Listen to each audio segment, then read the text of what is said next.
Good day ulit mga boss. So, nandito na naman ako with another motorsiklo na nakuha natin. Hindi to galing sa kaha pero pwede na to. Ayusin natin siya. First time actually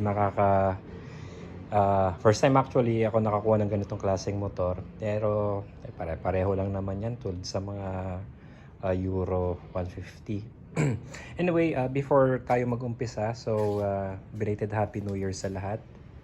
And sana lahat ay nag-enjoy naman sa holiday na nagdaan.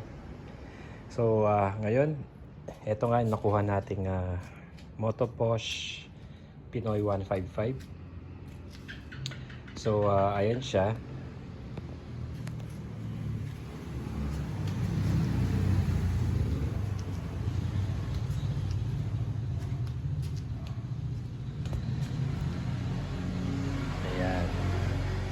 So, so far so good. Nung kinuha naman kanina, umaandar naman siya ng matino.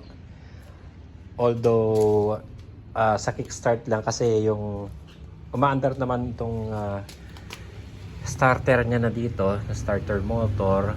Pero feeling ko itong Bendix drive na dito yung may problema. So, kailangan itong buksan para makita yung Bendix drive. At palitan na lang natin ng kit para umandar ulit yung push button niya. Ito pa, so itong shock niya sa harap, tumatagas na daw to so papalitan na rin natin yan kasi so far dito dito may tama na dito, so hindi na rin yan pwede as far as I know.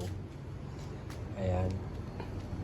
Ito siguro papalitan na rin kasi medyo disaligned na siya.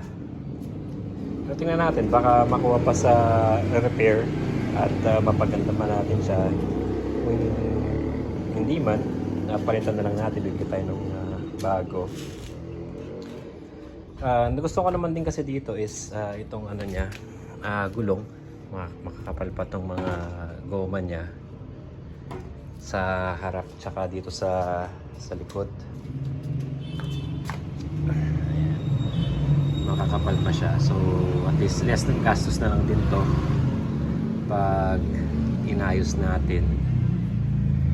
Ayan, tapos yan lilinisin yung daming dumi dyan. Greaser na lang natin. Tapos ito pa, kailangan na check ko pa to kung makukuha pa sa repair to or kailangan na rin palitan. Magkabilaan, ganun din siya, putol din. Ito mga shock din, most likely palitin na rin to.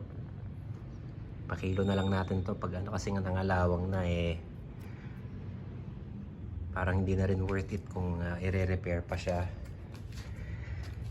At itong tambucho niya is malinis naman. So pupunasan lang yan or hugasan tapos punasan para kumintab ulit. And then ayan, car wash lang siguro to. Linisin tapos yung mga konting mga blemishes na ganito i-retouch na lang ng pintura para luminis siya ulit. Ayan. Para na lang gumanda siya. Ayan, so far ito lang naman yung napapansin ko dito na problema. Yung ilaw niya, umaandar naman yung headlight, ganyan.